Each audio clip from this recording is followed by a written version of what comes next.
Je li ovo prava Kris Jenner? Kris Jenner bez filtera? Puno kontroverzije bilo kada je napravila svoj facelifting, izgledala je fantastično, izgledala kao da ima godina kao svoja kćer Kim Kardashian. Ali na premijeri, gdje je bila sa Kim Kardashian ovih dana, mi napokon vidimo pravu Kris Jenner. Bez filtera. I ako pogledamo nju sa filterima, kao što smo gledali prije, i sad opet bez filtera, sa filterima i bez filtera. I imamo i video na toj premijeri gdje vidimo kad se smije, vide se dosta jake bore i opuštena koža oko očiju, vide se bore oko ustiju. Mi vidimo da zapravo tekstura te kože nije onako perfektna kako se prije to predstavljalo. I tu apsolutno može biti i to da nakon faceliftinga pacijent izgleda puno bolje jer je natečeno, jer je zategnutije i s vremenom se to opusti.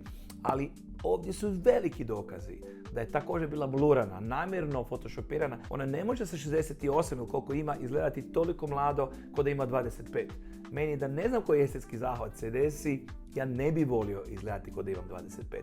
I kod nje svakako tu nije bio samo kirurški lifting, to je svakako neki laser resurfacing, laser kao autoclear, koji je njoj zategnutu kožu, a mi sada napokon na toj premijeri vidimo pravo lice Kris Jenner i ona dalje fantastično izgleda, vjerujem da se slažete i možete ostaviti u komentarima, ali ne izgleda onoliko perfektno koliko se nama predstavljalo.